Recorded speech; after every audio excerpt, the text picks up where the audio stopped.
Okay, England, Scotland, the Calcutta Cup in this year's Six Nations. How Scotland haven't won this game is beyond me. Scotland were light years ahead in the first half, ripping England to pieces, yet only scored two tries. England got a try in response, but England were holding on for lengthy spells in that first half. Scramble defence, adrift scramble defence. There was nothing like the old blitz defence that they've had before. They've changed their defensive system. They look very, very reactionary and passive in defence, and Scotland were ripping them to pieces. And when Ben White scores his try in 4 minutes, you're thinking England are going to just fall apart here. This England side, which is a side in transition, where the confidence is a little bit come and go. I mean, yes, they win against France, and I think that is a confidence booster, but England have had some average performances since the World Cup. They haven't been setting the world on fire since the World Cup. And Ben White's try in 4 minutes summed up a real great team move by Scotland. It was a good team move. Now, Tommy Freeman responds with his try on 9 minutes, and that was one of the few entries England made into the Scotland 22. And it was important they responded, and responded quickly. Now, Marcus Smith converts that, and England briefly take the lead for 10 minutes. The Hugh Jones try is very similar to Ben White's try in regards to the interplay with the Scotland backs and forwards and the passing and the line running, and the England defence just looking all sixes and sevens. It was a very, very passive scramble drift defence, if I could describe it as that.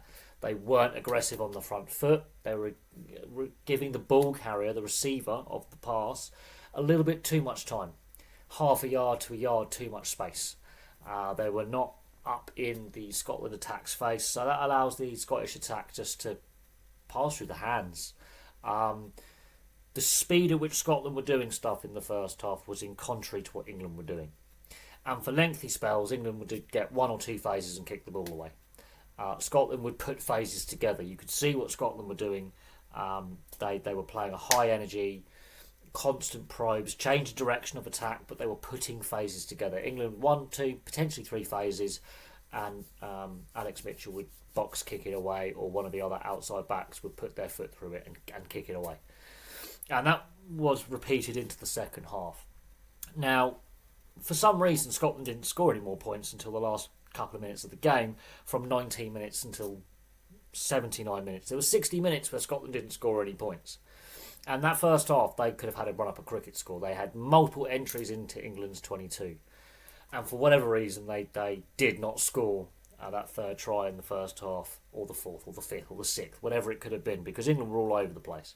Right at the end of the first half, Ollie Lawrence has part of a break, and he just throws the high risk, low percentage pass.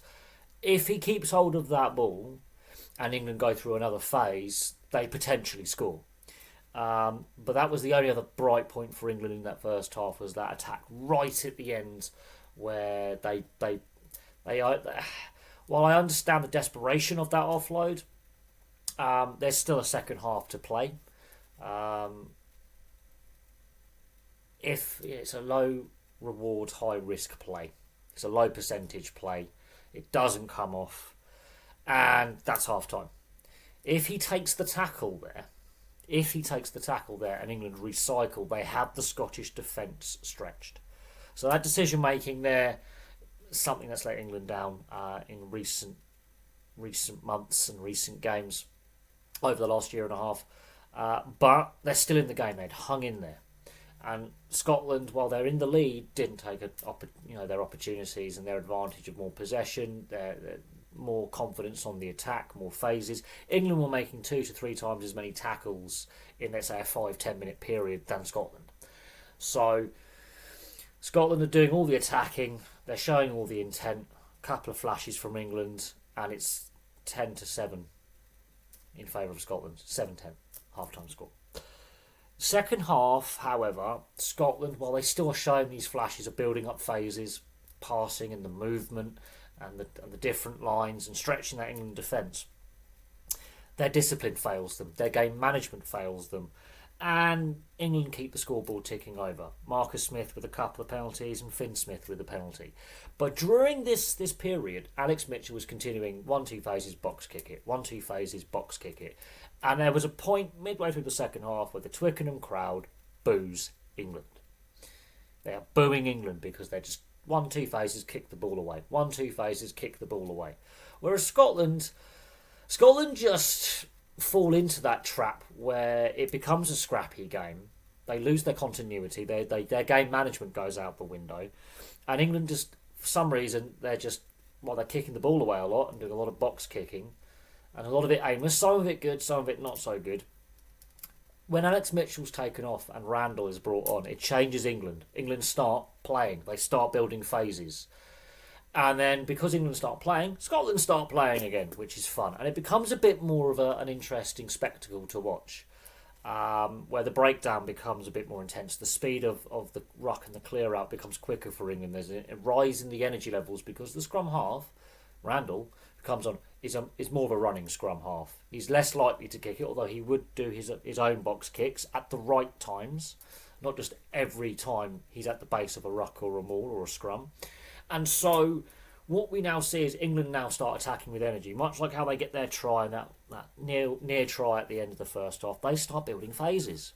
And Scotland have lost their game management. Scotland at half-time should have been 20 or 30 points up. They were 3 points up.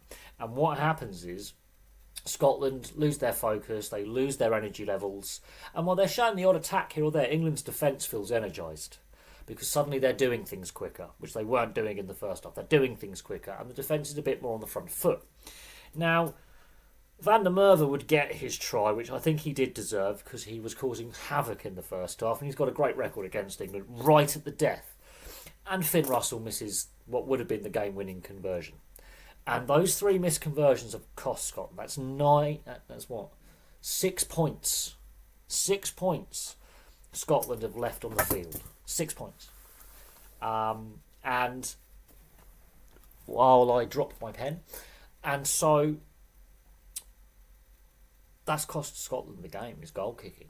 Ironically, when it comes to actual points. But what has really cost Scotland the game is they didn't continue with how they were playing in the first half. They allowed England just to keep kicking it away and become stop-start, a lot of line-outs, a lot of scrums, a lot of set plays.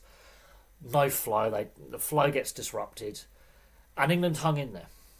But also Scotland's discipline went out the window in the second half. Their penalty count went through the roof, and for once England is not on the receiving end of the penalty count that I could think of. Normally it's England with a high penalty count. Scotland's penalty count and their discipline left them. They got a team warning as well. So the referee's thinking another penalty or two here, there's going to be a yellow card. So they did get a team warning midway through the second half.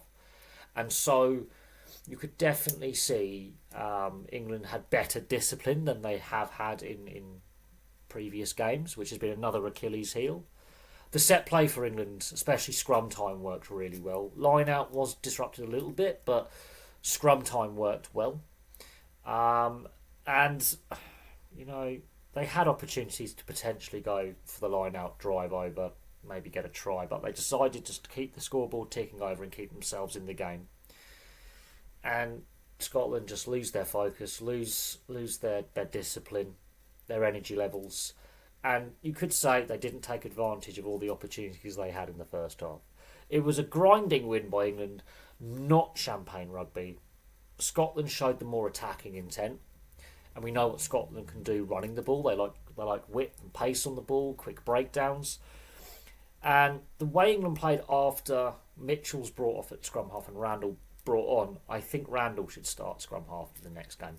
Because he adds more energy and more pace to the distribution, less kicking, more running, getting the ball in hand, building phases, building confidence. And that's something that this England side has been lacking. They are a bit inconsistent. Scotland are also proving that they're also very inconsistent. They can be brilliant one game, good in patches in another, and terrible the next. And in this game, they were brilliant at times with how they were building phases, building possession, but they didn't take their opportunities. And their goal kicking, well, they've missed all 3 shots at goal today, which is disappointing. And they had opportunities to take shots at goal, and they had penalties as well within the England half. They chose to go for touch. They chose to try and score tries. They didn't keep the scoreboard ticking over, and that's also cost them as well. But there we go. Thank you very much for watching.